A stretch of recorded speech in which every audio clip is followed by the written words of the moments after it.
కొత్తపల్లి గీతకు BJP Araku Lok Sabha ticket ఇవ్వడంతో ఆదివాసీల మనోభావాలు దెబ్బతిన్నాయని మాజీ ఎమ్మెల్యే నిమ్మక జయరాజ్ అన్నారు. టికెట్ విషయంలో బీజేపీ పునరాలోచించాలని డిమాండ్ చేశారు. ఆమెకు తప్ప అప్లికేషన్ పెట్టుకున్న వారిలో ఎవరికిచ్చినా తమకు అభ్యంతరం లేదని తెలిపారు. నకిలీ గిరిజనురాలు ఆర్థిక నేరాలకు పాల్పడిన వ్యక్తికి టికెట్ ఇవ్వడంతో గ్రామాలలో తిరగలేకపోతున్నామని తెలిపారు. కొత్తపల్లి గీతకు టికెట్ ఇవ్వడం ఆదివాసీ హక్కులను కాలరాయడమేనని తెలిపారు.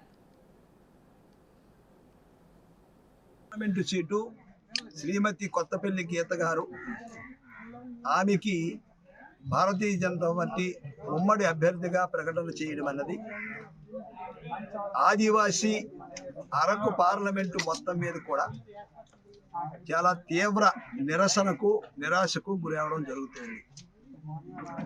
ఈ విషయంలో పార్టీ తప్పనిసరిగా పునరాలోచించుకోవాల్సిన అవసరం ఎంతైనా ఉంది. ఇది భారతీయ జనతా పార్టీ అలాగే గిరిజన విభాగంతో పాటు ఆదివాసీ సంఘాలందరం కూడా ముక్త కంఠంతో ఆమె అభ్యర్థిత్వాన్ని మార్చమని కోరుతూ ఉన్నారు, డిమాండ్ చేయడం కూడా జరుగుతుంది. ఈరోజు ఆమెకి టికెట్ ఇవ్వడం వల్ల భారతదేశంలో భారతీయ జనతా పార్టీ ఉన్న కీర్తి కిరీటాలన్నీ కూడా పతనమైపోయినటువంటి పరిస్థితి దాపురించిందని మేము ఆవేదనగా భారతీయ జనతా పార్టీ పెద్దలకు తెలియజేస్తూ ఉన్నాం.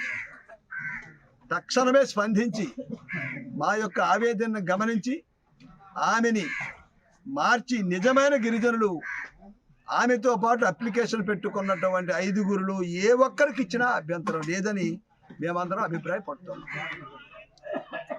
ఈరోజు భారతీయ జనతా పార్టీయే కాదు, ముఖ్యంగా ఆదివాసీ ప్రాంతంలో ఉన్నటువంటి అందరూ కూడా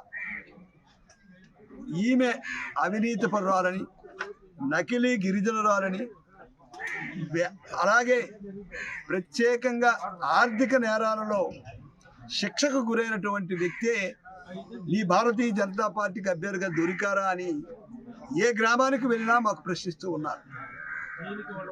అంత అగత్యం పార్టీకి ఏమొచ్చిందనేదే ప్రజల ప్రశ్న. దానికి సమాధానంగా ఒక భారతీయ జనతా పార్టీ కార్యకర్తలుగా సమాధానం చెప్పడం మాకు కూడా చాలా కష్టమవుతుంది. ఇలాంటి పరిస్థితి ఈ రకంగా దాపురిస్తుందని మేము కలలో కూడా ఊహించలేదు.